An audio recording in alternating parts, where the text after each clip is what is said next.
بسم اللہ الرحمن الرحیم۔ السلام علیکم۔ اگر آپ نے ابھی تک ہمارا چینل سبسکرائب نہیں کیا تو اس کو سبسکرائب کر لیں اور بیل کا بٹن دبا لیں۔ اور آج سے ہم سٹارٹ کرنے جا رہے ہیں ایک ناول خدا اور محبت۔ اس کے ٹوٹل 37 باب ہے۔ ہر روز آپ کے ساتھ ایک باب شیئر کیا جائے گا۔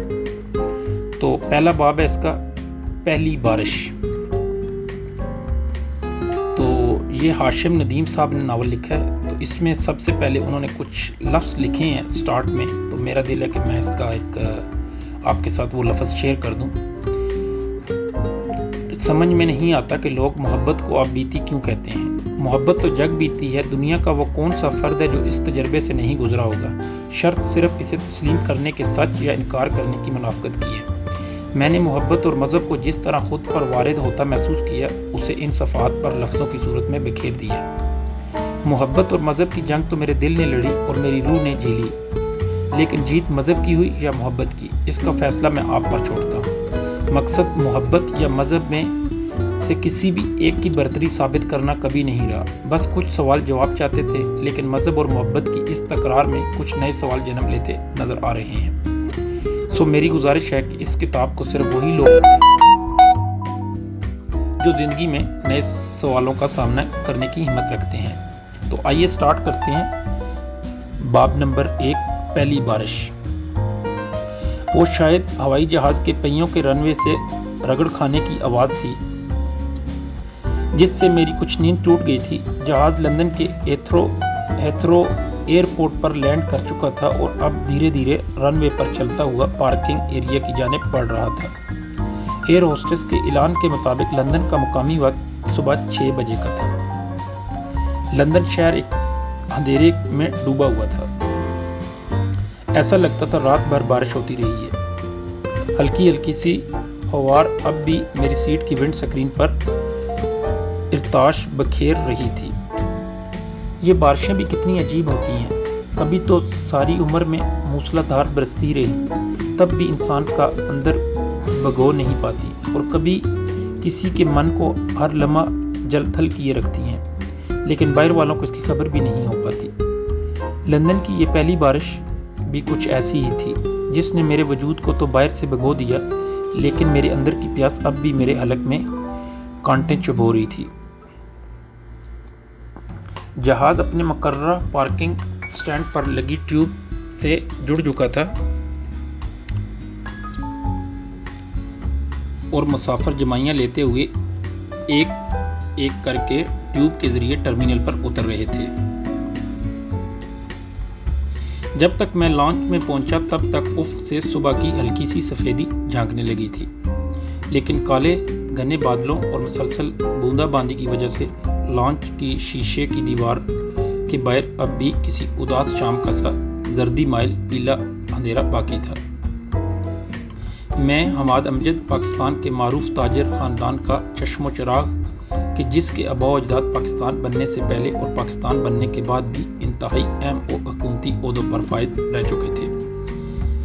تجارت جس کے گھر کی باندی ہے اور ملک کے اہم سرکاری اعمال جس کے گھر شام کی چائے پر طلب کیا جانا اپنے لیے باعث فخر سمجھتے ہیں، وہ حماد امجد آج لندن کی اس بھیگتی صبح میں تنہا اور اداس ہیتھرو ایئرپورٹ کی آمد لانچ میں کھڑا تھا۔ کہنے کو تو میری لندن آمد کا مقصد یہاں کی مشہور کنگسٹن یونیورسٹی کے شعبہ معاشیات سے اعلیٰ تعلیم کی 2 سالہ ڈگری لینا تھا، لیکن میں خود جانتا تھا کہ یہ صرف ایک بہانہ تھا، خود اپنی ذات سے فراڈ ڈھونڈنے کا ایک بہانہ۔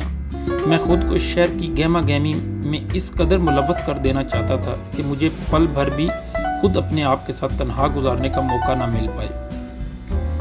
میری ذہنی حالت ایسی تھی کہ میں دوسروں کے ناگوار وجود کو بھی جھیلنے کے لیے تیار تھا، لیکن خود اپنا سامنا لمحے بھر کو بھی نہیں کرنا چاہتا تھا۔ لیکن یہ انسان بھی کتنا مجبور اور لاچار ہے۔ باہر آس پاس لگے سبھی آئینے پھوڑ بھی ڈالے تب بھی اپنے اندر لگے آئینے کا سامنا ہر دم لازمی ہوتا ہے۔ جب تک میں کسٹم اور دیگر معمول کی کارروائی سے فارغ ہو کر ٹرمینل سے باہر پہنچا، تب تک باہر کی باہر کی خنک ہوا میں برف کے اکا دکا ستارہ نما گالے شامل ہو چکے تھے۔ کھلی فضا میں پہلی قدم رکھتے ہی سردی کی ایک شدید لہر نے میرے سارے وجود کو جھنجھوڑ سا دیا۔ بے اختیار میرے ہاتھ میرے اوور کوٹ کے کالر کی طرف بڑھ گئے اور میں نے خود کو اچھی طرح سے ڈھانپ لیا۔ سردی چاہے جتنی بھی شدید کیوں نہ ہو، اس کی پہلی لہر آپ کے اندر تازگی کا ایک احساس ضرور بیدار کر دیتی ہے۔ اس ٹھنڈی ہوا کے پہلے جھونکے نے میرے اندر بھی تمام احساسات کو جگا دیا۔ میں نے اپنے بچپن کے لنگوٹیے دوست کامران کی تلاش میں ادھر ادھر نظریں دوڑائیں، لیکن میری توقع کے مطابق اس کا دور دور تک کہیں نام نشان بھی نہ تھا۔ پہلے تو جی میں آیا کہ سامنے پارکنگ سٹینڈ میں کھڑی ٹیکسی لے کر خود ہی اس کے فلیٹ پر پہنچ جاؤں۔ میں لندن میں پہلے بھی کئی مرتبہ آ چکا تھا اور اس شہر کے در و دیوار میرے لیے کبھی اجنبی نہیں رہے، لیکن پھر جانے کیا سوچ کر میں ایئرپورٹ ٹرمینل سے اپنا اکلوتا سوٹ کیس گھسیٹتا دور خشک گھاس کے ایک بڑے سے ویران خطے کی طرف بڑھ گیا، جہاں ایک دوسرے سے کافی فاصلے پر لگائے گئے لکڑی کے خوبصورت بینچوں کی ایک قطار سی موجود تھی۔ میں نے یہیں بیٹھ کر کامران کا انتظار کرنے کا فیصلہ کیا۔ ہوا میں برف کے گالوں کی آمیزش بڑھ رہی تھی اور جب تک میں اپنے منتخب کردہ بینچ تک پہنچا تب تک باقاعدہ برف باری شروع ہو چکی تھی۔ مجھے یاد ہے کہ بچپن میں اور کامران شام کو آسمان پر برف کے مخصوص دو دیا سفید بادل دیکھ کر رات بھر اپنے اپنے گھروں میں بستروں میں دب کے برف گرنے کی دعائیں کیا کرتے تھے، اور صبح جب آسمان سے برف کے ستارے گرتے دیکھتے اور شہر کو برف کی سفید چادریں میں لپٹا دیکھتے تو ہماری خوشی کا کوئی ٹھکانہ ہی نہ رہتا۔ گھر والے ہمیں ڈھونڈتے رہتے اور ہم کہیں دور آ جاتے، راگیروں پر چھپ کر برف کے گولے برسانے میں مصروف رہتے۔ سوچتا ہوں بچپن کا وہ دسمبر اتنی جلدی کیوں بیت جاتا ہے، اور جوانی کی یہ کڑی دھوپ ہے کہ جیسے صدیوں سے سر پر تنی ہوئی ہے، ایک ذرا بھی سرکتی نہیں۔ میں جس جگہ بیٹھا ہوا تھا زمین کا وہ ٹکڑا عام سطح سے کچھ بلند تھا، اس لیے دور سے لندن شہر کی اونچی لیکن